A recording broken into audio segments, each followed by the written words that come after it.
Hello students, we are starting with a new topic, that is public finance in India, that is lesson number 8. Meaning of public finance. Public finance is one of the old branches of economics which assess the government's revenue and government's expenditure at central, state and local levels. The concept of public finance is a combination of two words, public and finance. Now, public refers to collective or individuals living within an administrative territory, and finance refers to income and expenditure. सबसे पहले ये चीज़ याद रखना ज़रूरी है, जो भी government country level पे काम कर रही होती है उसको फंड्स चाहिए होते हैं, पैसा चाहिए होता है। गवर्नमेंट के काम को हम दो कैटेगरी में बांट सकते हैं, एक है ऑब्लिगेटरी फंक्शन, दूसरा है ऑप्शनल फंक्शन। ऑब्लिगेटरी फंक्शन किसे कहा जाता है? जो कंपलसरी है, जो हर एक गवर्नमेंट को परफॉर्म करने हैं। इन सब में क्या आता है? For example it can be maintaining law and order, then attacks from external countries. So optional function जैसे कि सोशल सिक्योरिटी देना, हेल्थ एंड सर्विसेज देना, देन एजुकेशन देना, ये सब आ जाते हैं ऑप्शनल फंक्शन। ऑब्वियसली कोई भी काम करना हो तो पैसा चाहिए होता है, तो वो पैसा जिन भी सोर्सेज से हम इकट्ठा करते हैं, जिस तरह से भी गवर्नमेंट के पास पैसा आता है, उसे हम कहते हैं फाइनेंस, मनी। गवर्नमेंट लेवल के ऊपर गवर्नमेंट को जितना रेवेन्यू आ रहा है और जितना एक्सपेंडिचर गवर्नमेंट कर रही है, उसके स्टडी को हम कहते हैं पब्लिक फाइनेंस। तो पहला पॉइंट ये डिस्कस करता है कि पब्लिक फाइनेंस जो है असेस करता है गवर्नमेंट के रेवेन्यू को और गवर्नमेंट के एक्सपेंडिचर को। इंडिया में गवर्नमेंट 3 लेवल पे काम करती है, central level, state level and local level. So तीनों लेवल्स पे गवर्नमेंट का कितना रेवेन्यू है और कितना एक्सपेंडिचर है उसे असेस किया जाता है अंडर पब्लिक फाइनेंस। अभी पब्लिक फाइनेंस दो वर्ड से मिलकर बना है, अभी आपने पढ़ा, that is public and finance.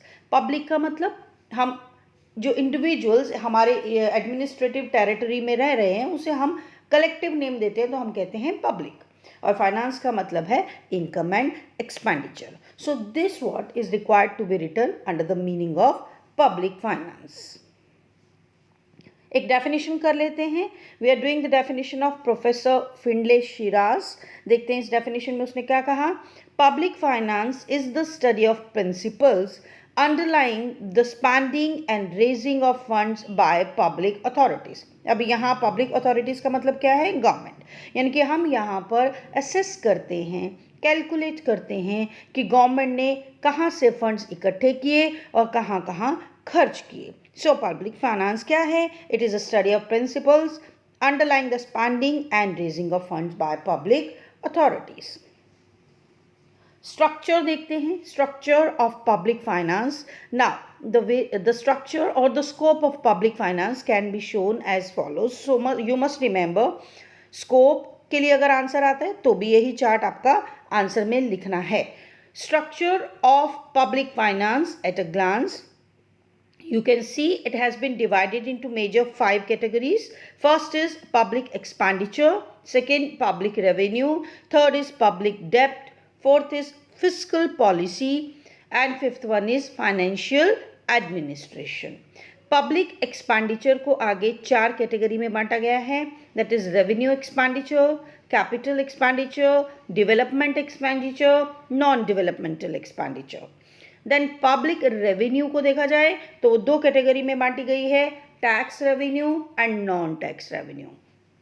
Tax revenue आगे 2 कैटेगरी में है, direct tax and indirect tax. Direct tax itself consists of 3 types, that is proportionate tax, progressive tax and regressive tax. Indirect tax में गुड्स एंड सर्विसेज टैक्स को हम पढ़ेंगे।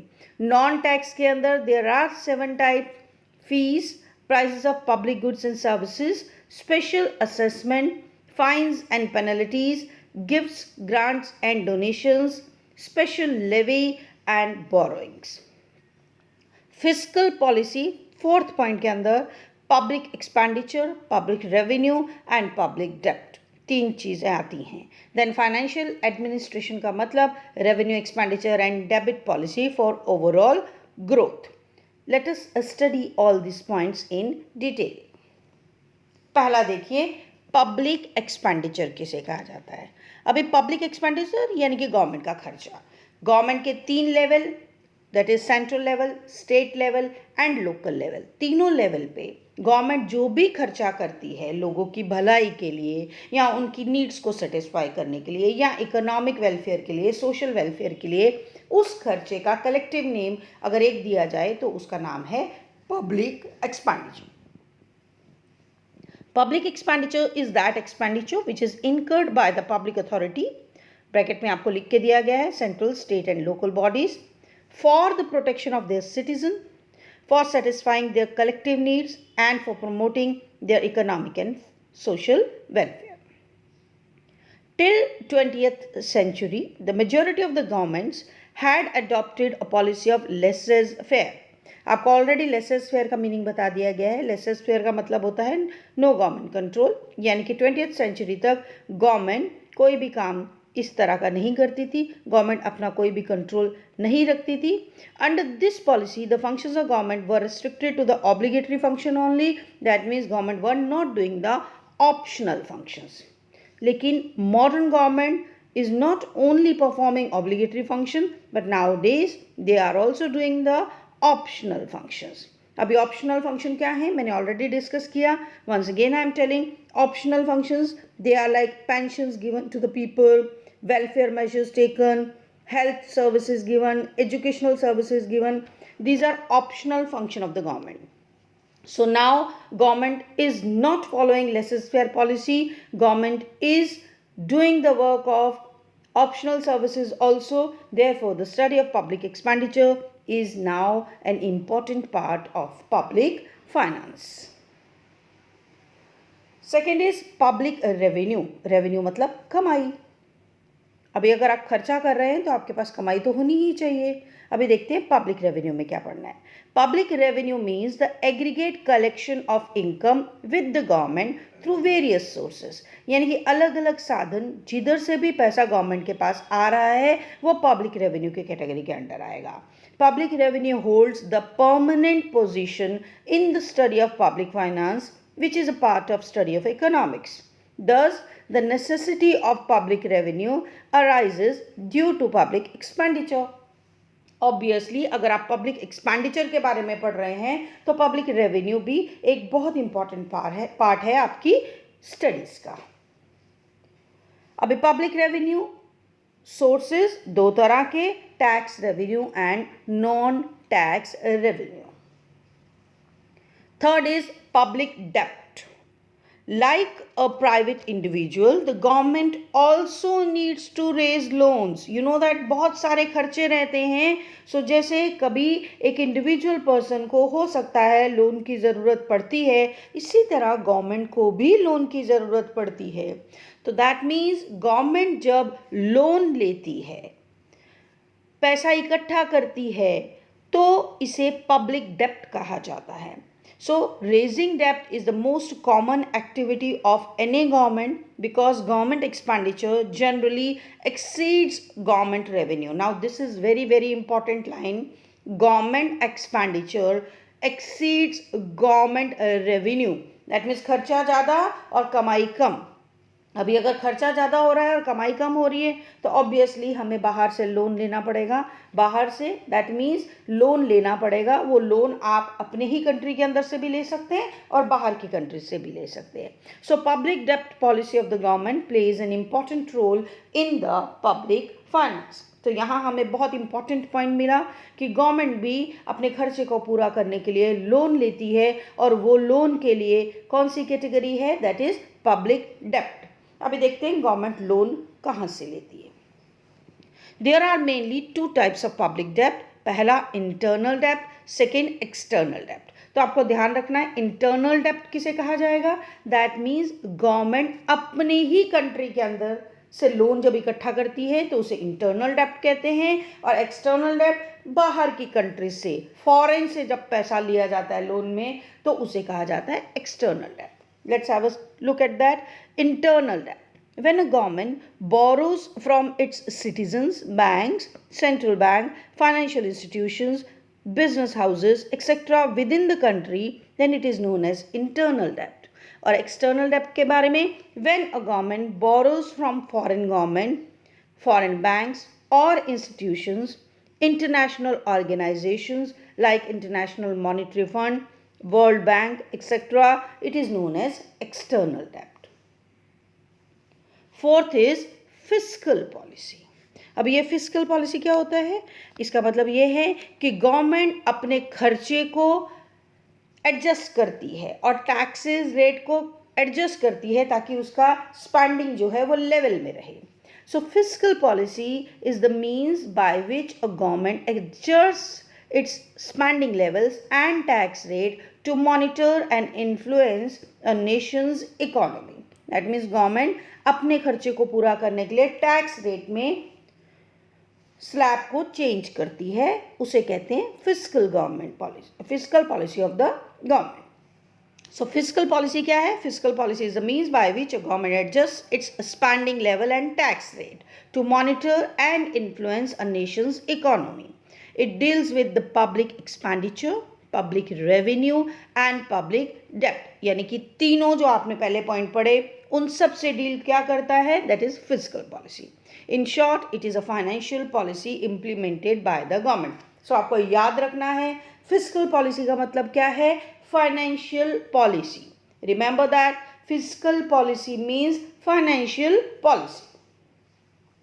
Fifth is financial administration, a smooth and efficient implementation of revenue, expenditure and debt policy of the government is referred to as financial administration. That means आपकी कमाई, आपके खर्चे और आपके लोन को सही ढंग से मैनेज करना, इसे कहते हैं financial administration. This includes preparation and implementation of the government budget along with overall growth of the country. यानी कि गवर्नमेंट के बजट को बनाना और उसे सही ढंग से इम्प्लीमेंट करना ताकि देश में तरक्की हो सके, ये सारा काम फाइनेंशियल एडमिनिस्ट्रेशन करता है. सो पहले क्वेश्चन के अंदर हमने कौन कौन से पॉइंट्स पढ़े उसे वापस देखते हैं.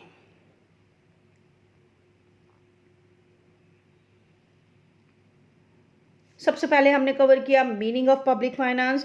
तो आपको कहा गया पब्लिक फाइनेंस क्या है? इकोनॉमिक्स का बहुत पुरानी ब्रांच है ये, और ये क्या स्टडी करती है? It assess the government's revenue and government expenditure at 3 levels, that is central, state and local level. और इसका मीनिंग 2 वर्ड से बना है, that is public and finance. Public का मतलब है collective name for all the individuals living within the administrative territory of a country, and finance refers to income and expenditure. Definition किया हमने फिंडले शिराज का, उसमें कहा गया public finance is the study of principles underlying the spending and raising of funds by the public authorities.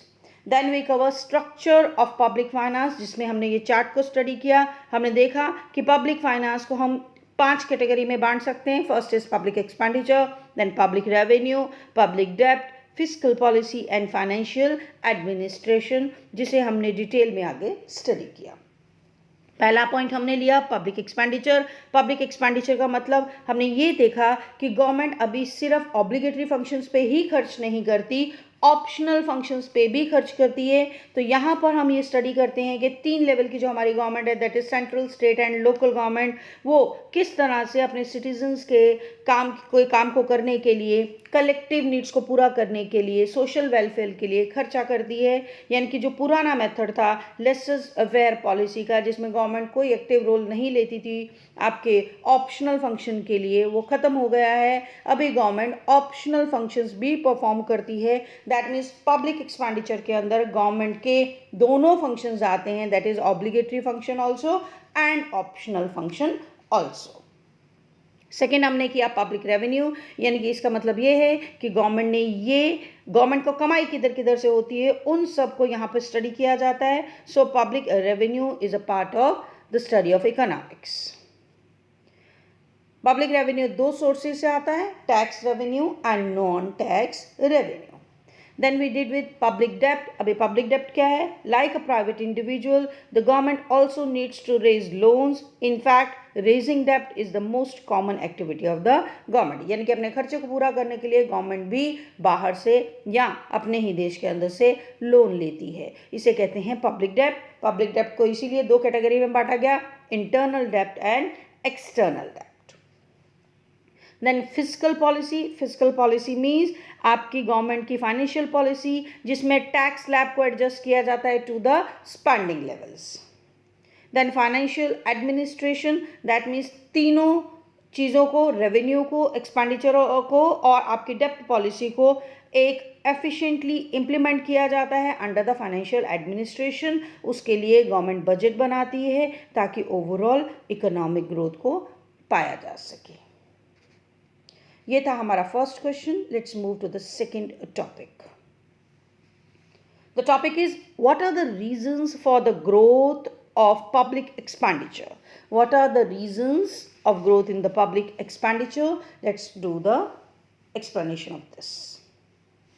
पहले देखिए meaning of public expenditure. पीछे already discuss हो चुका है इसके बारे में. पब्लिक एक्सपेंडिचर क्या है?